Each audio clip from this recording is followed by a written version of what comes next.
नमस्कार श्रोताओं, स्वागत है आपका परमवीर चक्र सीरीज में एक ऐसा विशेष पॉडकास्ट जिसमें हम भारत माँ के उन सपूतों की कहानियाँ लेकर आते हैं जिन्होंने अपना सर्वस्व राष्ट्र को समर्पित कर दिया। आज का एपिसोड समर्पित है मेजर रामास्वामी परमेश्वरन, परमवीर चक्र, एक ऐसे योद्धा जिनकी बहादुरी और नेतृत्व ने भारतीय सेना के इतिहास में एक स्वर्णिम अध्याय जोड़ा। इसी पर चर्चा करने के लिए आज हमारे साथ स्टूडियो में मौजूद हैं मेजर रितेश साहिल, एक अनुभवी अधिकारी जो हमें बताएंगे कि मेजर रामास्वामी परमेश्वरन परमवीर चक्र विजेता के अद्वितीय साहस और योगदान की कहानी। आपका बहुत बहुत स्वागत है। सबसे पहले मेजर, आप हमें अपने बारे में कुछ बताइए। मैं इन्फेंट्री की गढ़वाल रेजिमेंट से ताल्लुक़ रखता हूँ और पिछले लगभग 12 साल से भारतीय सेना में कार्यरत हूँ। मुझे इस मंच पर आने का सौभाग्य देने के लिए बहुत बहुत धन्यवाद। जैसा कि हम जानते हैं कि किसी भी परमवीर चक्र विजेता को समझने के लिए उसके युद्ध के पहले के जीवन को समझना भी जरूरी होता है। मेजर रामास्वामी परमेश्वरन का पारिवारिक परिवेश, शिक्षा और प्रारंभिक जीवन उनके व्यक्तित्व और नेतृत्व क्षमता को किस प्रकार से आकार देता है?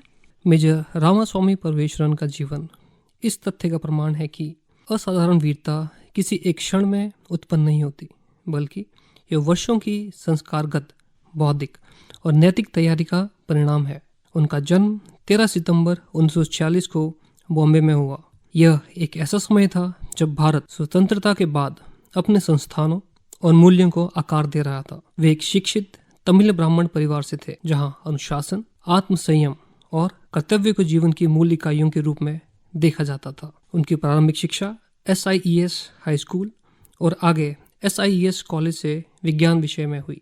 विज्ञान की शिक्षा केवल डिग्री नहीं होती, यह व्यक्ति को तार्किक सोच, परिस्थिति का विश्लेषण और सीमित संसाधनों में निर्णय लेने की क्षमता प्रदान करती है। यह गुण आगे चलकर युद्ध भूमि में उनके नेतृत्व की पहचान बने। यह समझना आवश्यक है कि युद्ध केवल साहस से नहीं जीता जाता, बल्कि विवेक और संतुलन से जीता जाता है, और यह संतुलन उनके प्रारंभिक जीवन से ही स्पष्ट दिखता है। सेना को चुनना उनके लिए एक करियर विकल्प नहीं था, बल्कि एक नैतिक निर्णय था। एक सुरक्षित, शिक्षित नागरिक जीवन को छोड़कर सेना में आना यह दर्शाता है कि सुविधा की नहीं, उत्तरदायित्व की तलाश में थे। यही मानसिकता आगे चलकर उन्हें ऐसा अधिकारी बनाती है जो मुश्किल के क्षण में पीछे नहीं हटता, बल्कि सबसे आगे खड़ा होता है। मेजर, अब हम अगर बात करें OTA चेन्नई की, OTA चेन्नई से कमीशन प्राप्त करना और आगे चलकर परमवीर चक्र प्राप्त करना, इस पूरी यात्रा को आप भारतीय सैन्य इतिहास में किस तरीके से देखते हैं? देखिए, OTA चेन्नई भारतीय सेना का वो संस्थान है जहां अधिकारियों को सिखाया जाता है कि सीमित समय में भी अपना पूर्ण प्रभाव कैसे छोड़ा जाए। मेजर परमेश्वरन का OTA से पास आउट होना और आगे चलकर परमवीर चक्र प्राप्त करना इस धारणा को पूरी तरह तोड़ देता है कि महान सैन्य उपलब्धियां केवल लंबे करियर का ही परिणाम होती हैं। OTA में दिया गया प्रशिक्षण अधिकारी को यह सिखाता है कि वह परिस्थिति को जल्दी पढ़े, निर्णय लेने में विलंब न करे और सैनिकों के लिए उदाहरण बने। मेजर परमेश्वरन ने इन तीनों सिद्धांतों को अपने जीवन में अपनाया। यही कारण है कि OTA चेन्नई से परमवीर चक्र प्राप्त करने वाले वे पहले अधिकारी बने। उनका जीवन यह भी बताता है कि अगर अधिकारी अपने प्रशिक्षण को केवल औपचारिकता ना समझे, बल्कि जीवन दर्शन मान ले, तो वह किसी भी परिस्थिति में असाधारण प्रदर्शन कर सकता है। महार रेजिमेंट में उनकी सेवा और पेरी साहब के रूप में उनकी पहचान, ये उनके नेतृत्व के किस स्वरूप को उजागर करती है? महार रेजिमेंट भारतीय सेना की उन रेजिमेंटों में से है जहां अधिकारी को केवल आदेश देने से सम्मान नहीं मिलता, बल्कि उसे हर परिस्थिति में खुद को साबित करना पड़ता है। मेजर परमेश्वरन की पहचान पेरी साहब के रूप में बनना इस बात का प्रमाण है कि वे केवल पद से नहीं, बल्कि व्यवहार के नेता थे। उत्तर पूर्व भारत में काउंटर इंसर्जेंसी ऑपरेशन के दौरान उन्होंने ये सिद्ध किया कि नेतृत्व का अर्थ जोखिम को साझा करना है। वे कठिन गश्तों के दौरान आगे चलते थे, ऑपरेशन में सबसे पहले पहुंचते थे और संकट के समय आखिर तक डटे रहते थे। सैनिक यह बहुत जल्दी समझ जाते हैं कि कौन अधिकारी केवल आदेश देता है और कौन उनके साथ खड़ा रहता है। पेरी साहब कहना सम्मान का वह रूप है जो केवल उन्हीं अधिकारियों को मिलता है जिन पर सैनिक आंख बंद करके भरोसा करते हैं। यही भरोसा आगे चलकर श्रीलंका में उनके सैनिकों को सबसे कठिन परिस्थिति में लड़ने के लिए शक्ति देता है। अब ऑपरेशन पवन की अगर बात करें तो ऑपरेशन पवन को भारतीय सैन्य इतिहास के सबसे जटिल अभियानों में क्यों गिना जाता है? ऑपरेशन पवन एक परंपरागत युद्ध नहीं था, यह एक शांति स्थापना मिशन था, लेकिन यह बहुत ही जल्दी पूर्ण सैन्य संघर्ष में बदल गया। Indian peace keeping forces IPKF को ऐसे दुश्मन का सामना करना पड़ा जो न तो वर्दी में था न खुले मैदान में। LTTE अर्बन वॉरफेयर में अत्यंत माहिर था। स्थानीय आबादी का समर्थन न होना, भाषा और संस्कृति में अंतर और अत्यधिक आक्रामक आतंकवादी, इन सभी कारणों ने इस ऑपरेशन को बहुत मुश्किल बना दिया था। यहाँ अधिकारी की व्यक्तिगत निर्णय क्षमता, मानसिक दृढ़ता और नैतिक साथ सबसे अधिक महत्वपूर्ण हो गए थे। मेजर परमेश्वरन इस प्रकार के अभियानों के लिए उपयुक्त क्योंकि वे सैन्य प्रशिक्षण के साथ साथ अनुभव और विवेक के आधार पर निर्णय लेते थे। 25 नवंबर 1987 की रात सामरिक दृष्टि से उस परिस्थिति का विश्लेषण कैसे किया जाना चाहिए? वह रात कंडारोडी क्षेत्र में जो हुआ किसी भी सैन्य अकादमी के लिए एक केस स्टडी है। रात का समय, घना नारियल का बागान, चारों ओर माइंस और ऊंचाई से भारी मशीन गन की फायरिंग, यह हर दृष्टि से दुश्मन के पक्ष में था। लगभग 30 भारतीय सैनिक अनजाने में दुश्मन के पूर्ण अम्बुश में फंस चुके थे। ऐसी स्थिति में सामान्य प्रतिक्रिया पीछे हटना हो सकती थी, लेकिन मेजर परमेश्वरन परिस्थिति को भांप गए और काउंटर एम्बुश का निर्णय लिया।